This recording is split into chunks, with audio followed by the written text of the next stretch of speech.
Bonjour, me revoilà aujourd'hui pour une nouvelle vidéo.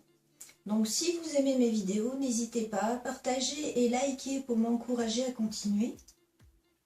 Donc cette petite vidéo aujourd'hui, elle sera sur le matériel. J'en avais fait une pour la pose sur capsule avec du gel pour faire une petite French.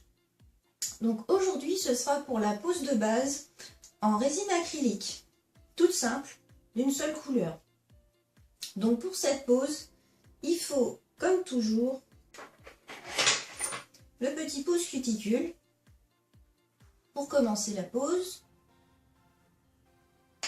Bien sûr, le désinfectant.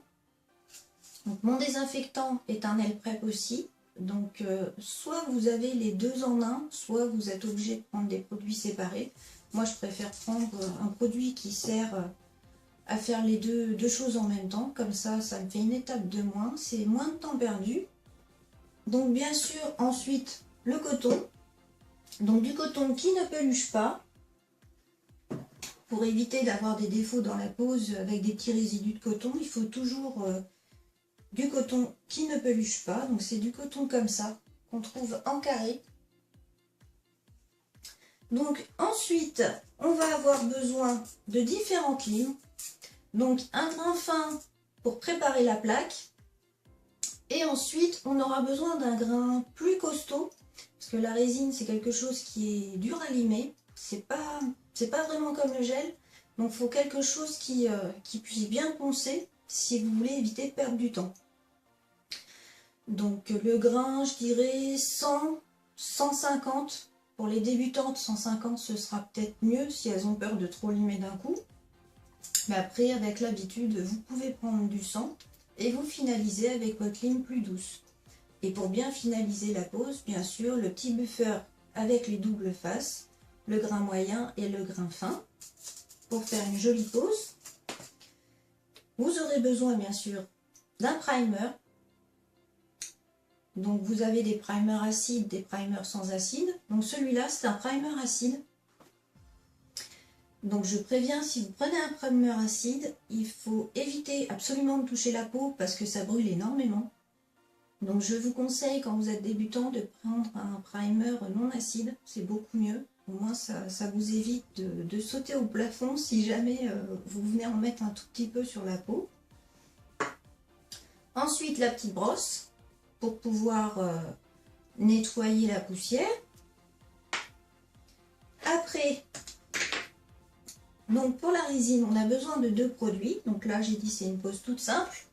Donc là, j'ai pris tout simplement une poudre cover avec le monomère. C'est tout simplement le mélange des deux qui permet d'avoir la consistance de la résine acrylique. Donc vous avez besoin de ces deux produits-là pour faire votre pose. La poudre et le monomère. Donc quand vous débutez, je vous conseille de prendre un monomère qui ne sèche pas trop vite. Sinon, la résine va sécher avant même que vous ayez fini de la placer.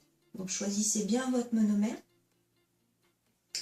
Ensuite, pour pouvoir justement faire vos petites boules de résine avec votre pinceau, vous aurez besoin d'un tout petit récipient, tout petit. Donc il y en a qui ont des couvercles et d'autres non. C'est mieux avec couvercle quand on débute parce que vu qu'on met plus longtemps, ça évite qu'on respire trop le monomère et que ça donne mal à la tête.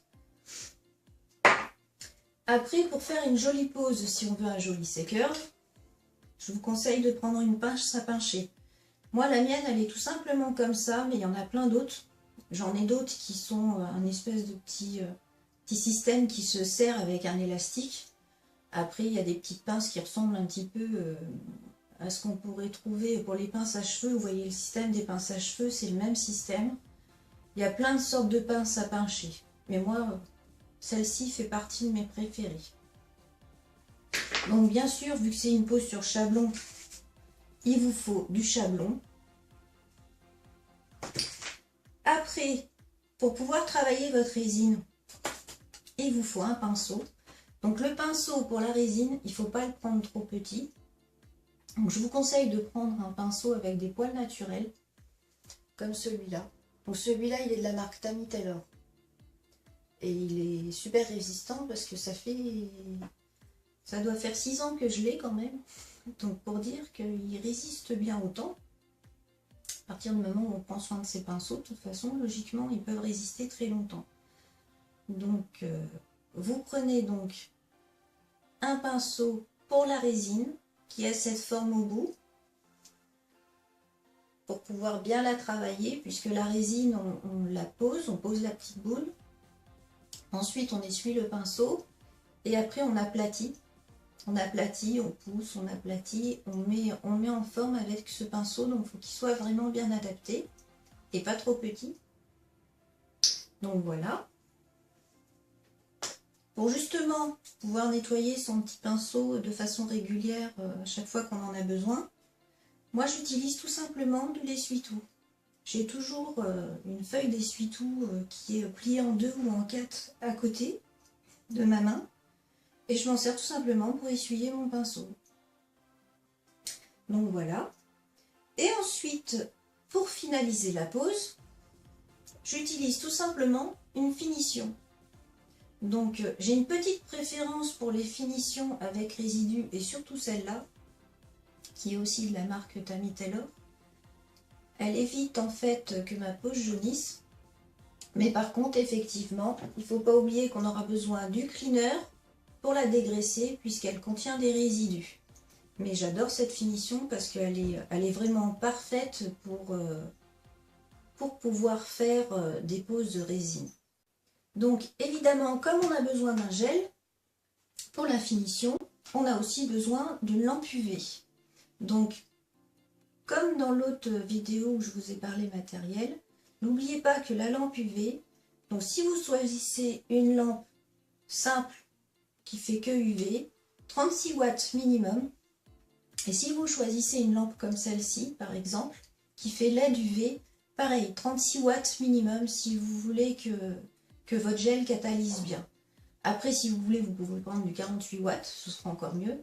Mais évitez en dessous du 36 watts, sinon vous pouvez avoir des soucis de catalysation. Donc voilà. Je sais que certaines, à la place du gel de finition, posent un vernis transparent. Donc il faut juste choisir un bon vernis transparent pour qu'il tienne bien. Et à la limite, le changer toutes les semaines si jamais il commence à s'écailler un petit peu, pour bien protéger la pose plus longtemps. Sinon, moi, ce que j'avais testé, c'est faire des poses de vernis ordinaire, et il n'y a aucun souci, ça tient sans problème. Je m'amusais à faire ça pour pouvoir changer de décoration, en fait, toutes les semaines avec mes vernis ordinaires. Et il n'y avait aucun souci. Donc voilà, j'espère que cette petite vidéo vous aura été utile et qu'elle vous aura plu. Et je vous dis à bientôt. Au revoir.